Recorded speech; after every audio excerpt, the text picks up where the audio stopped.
Social Security and retirement are the topics of today's presentation.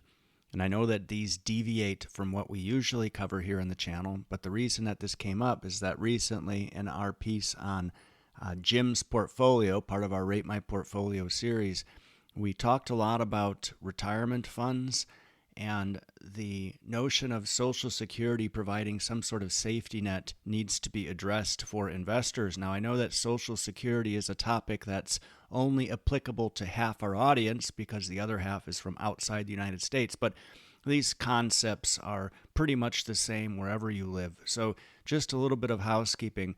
What we do here at Nanalyze, we help people become better investors through risk management. And the reason that we do that is because it helps others make money. And when they do that, they become your best customers. It also feels good to help other people. And what I've found is that there's a massive amount of complete shite out there that misleads investors. So it's important to have some sort of ground truth that's objective and focuses on teaching people instead of dictating to them. So what we cover here at Nanalyze, disruptive tech stocks over 450, dividend growth stocks around 80. Stocks our paying subscribers suggest, that's polls based. We also look at popular stocks and bad ideas. But this piece would be part of the general investing knowledge pieces that we publish. Now, the usual caveats apply. This isn't financial advice, it's not tax advice, nor is it retirement advice. These are objective thoughts from a middle-aged American who thinks about the same things that you do. We teach you how to get better at making investment decisions, but you ultimately make them because you need to take ownership over your financial future. And people often ask the question, why do those who drive Bentleys to their financial advisor's office take advice from someone who rode the train into work? Well, that was answered in a piece we did a while ago, and I think this sums it up. They need to be assured by seeing Alistair's sophistication, his Rolex, his Ferragamo tie.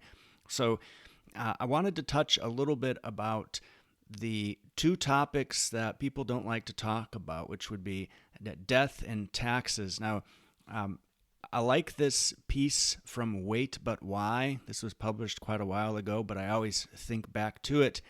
And it's an article that looks at the number of things in your life remaining that you only have so many times left to do them. So, for example, you're only going to read so many books for the rest of your life, depending on how old you are. And this gentleman that wrote the piece said, based on his age and life expectancy and the number of books he reads, he said, I actually have to choose only 300 of all the books out there to read and accept that I'll sign off for eternity without knowing what goes on in all the rest. So put this into perspective here on the right.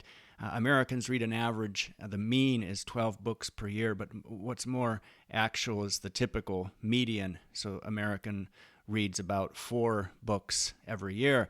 The mean age in America is 39, life expectancy is 77. So at 38 years old, if you read 4 books a year, you only have 150 left, and you can see those depicted there. So which are you going to choose? It makes you really think about how much you should be valuing the remaining time that you have left. Now, if you're quite young, it's very difficult to see that because the world's all shiny and new, but that's precisely when you should be investing. Now, the most valuable years for investing are when you're young. In this example, we did a piece on financial advice for kids. It's funny how much of that is so applicable to adults as well. And this chart here spells that the need for investing early. It spells it out. So you see here, Jack, he starts contributing at age 25 and invests for only 10 years till the ripe age of 35.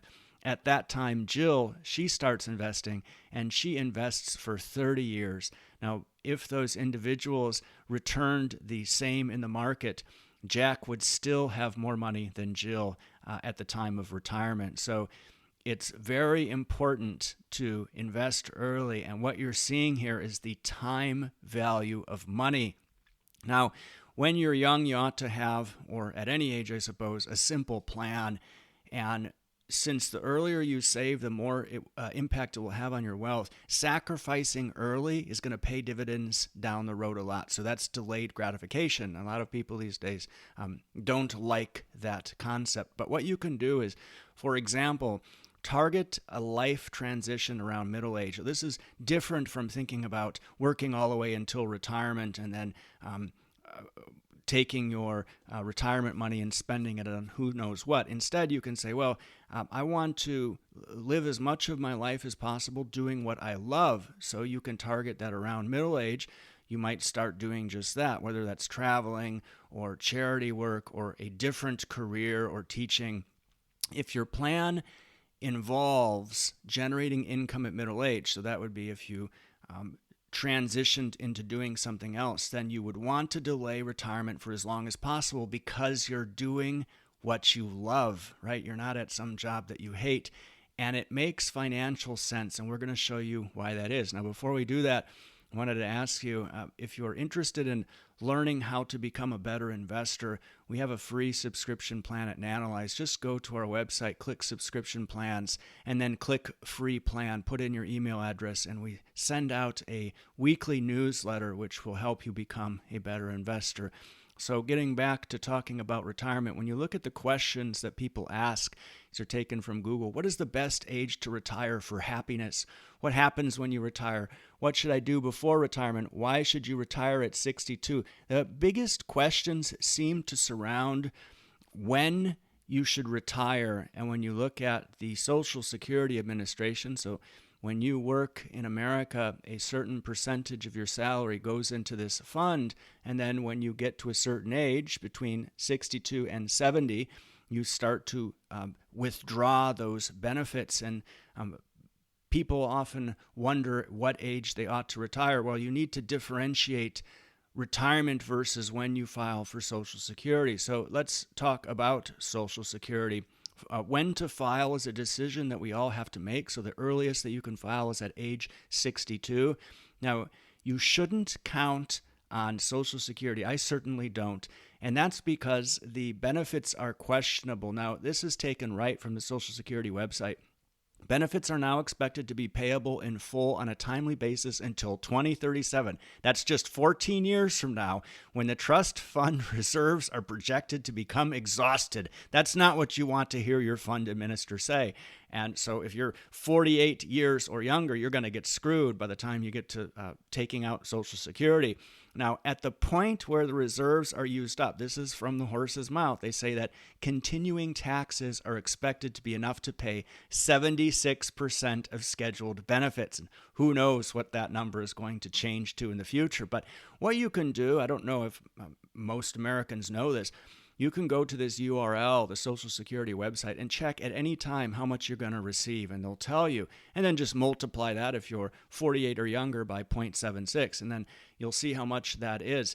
Now, a big decision that needs to be made is what age to file for Social Security. Now, you can do that earliest at age 62, but what they do, if you do that, based on this schedule, so let's assume that you were born in 1960 or later. So that's the majority of people that are watching this.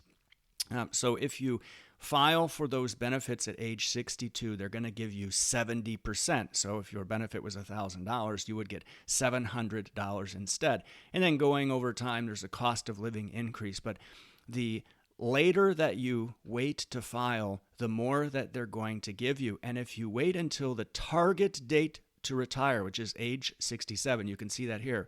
Then if you continue waiting beyond that, they give you a premium. You see that here. If you wait until age 70, you actually get 124% of those benefits. Now, the question is, what age to file for Social Security? Would you take benefits 5 years early at a discount? Now, how many of you know, and you can answer that just based, intuitively, but how many of you know what the correct answer is? Now, the pros intuitively would be take it while you can, right? Start spending as soon as possible because the end is approaching and the money's being depleted. It seems like the fund can't manage to pay out 100%, so I should take it while I can. The cons are that 5 years goes by in a flash. So paying 30% discount, that's just way too much. Every year you wait is one more year of savings or not.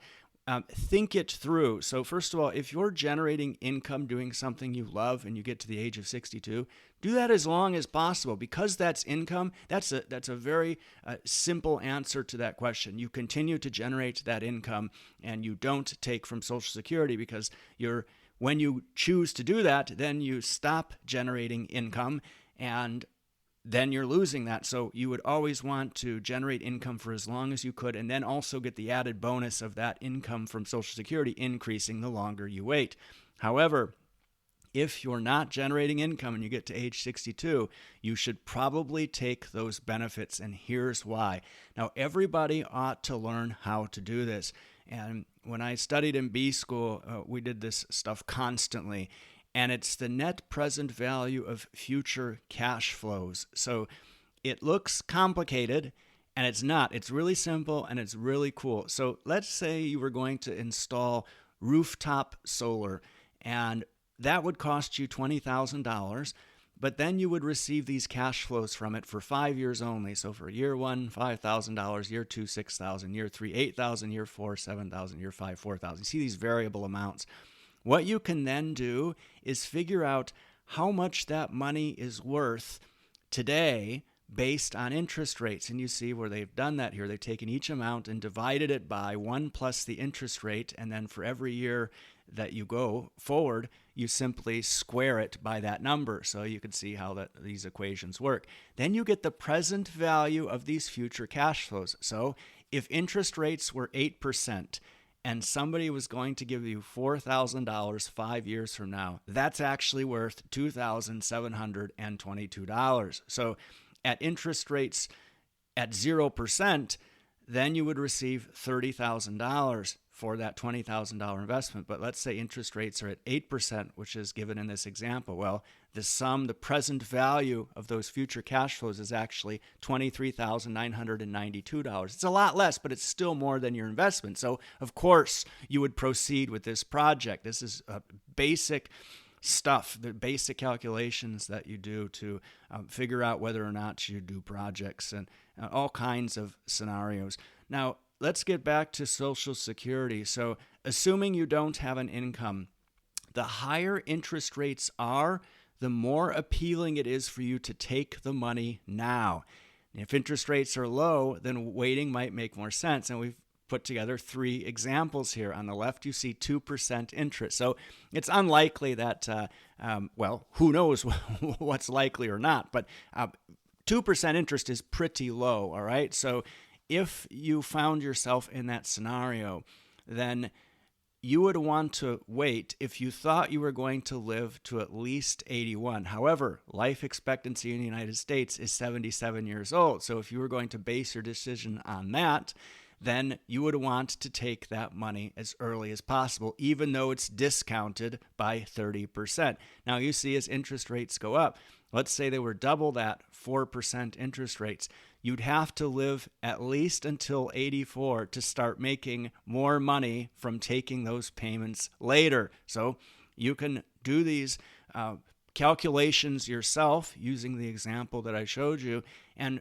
start to make an educated and understandable decision about when you want to take that money. But generally speaking, based on life expectancy and the likelihood of interest rates not being below 2%, you'd probably want to take the money as early as possible. Now, what about Roths and IRAs? Well, at a certain age, you're required to start withdrawing money. It's 72 years old for 401ks and IRAs. So these are retirement plans for Americans that are usually sponsored by employers. Now, if you're invested in volatile assets, because you're required to start withdrawing at a particular age, you better hope you're not in a trough at age 72. And this is just another reason why you should keep safe assets in retirement accounts. The other reason is that if you put all those tech stocks, those volatile tech stocks you like to invest in, if you put those in a brokerage account, then you can write off the losses or potential losses, right? And those give you tax credits. Now, a traditional IRA lets you start withdrawing as early as 59.5 years old, while a Roth IRA lets you withdraw after 5 years of having the account open. And there's various tax implications associated with each of those IRA types. It's something we covered in our recent written research piece on tax basics. Now, I wanted to touch on the 4% rule. So there's a rule that says you can withdraw 4% of your savings every year during retirement and you won't outlive your money. Now, that may or may not be true, but it's likely that you won't. This is just a rule of thumb that financial advisors use. Now, we've put together an example here just to show, just to give you a metric to kind of gauge how much you've saved and whether or not that's impactful or not. So let's take an annual income of $100,000 gross. Now, if you've saved up $500,000, that's 5 times your earnings or your income.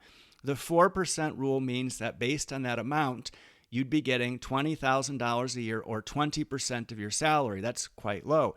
But if you saved 10 times your earnings, so $1 million, then the 4% rule means you're getting $40,000 a year or 40% of your salary. That starts to become more meaningful. So, and remember, when you retire, you're also going to need a lot less money because you're not spending so much. So saving 13 times your salary is going to give you half your current income. So that's a good target to have. And what most Americans don't realize is that if they're willing to use geographical arbitrage and live in some of the more interesting places on this planet, you can easily live on $1,000 a month, and that's a whole nother conversation. But just to conclude, death and taxes are the only certain things in life, and you shouldn't count on Social Security as retirement income.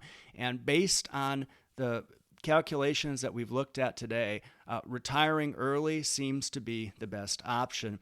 At age 62, based on life expectancy in the United States, you have 15 years of life left. Though government actuaries believe this number is higher, which is good because life expectancy is increasing based on technological advancements.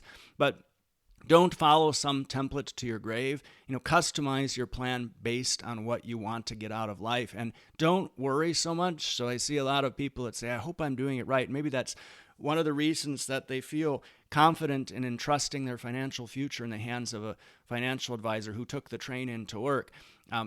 If you understand how investing works, the very basics, you can keep those people honest and at least feel more comfortable that you've taken some ownership over your financial future. Now, I'm going to put up another video here that you might want to watch. Before you click that, please click the Nanalyze logo on the right, subscribe to our channel. Thanks so much for taking the time to watch this today.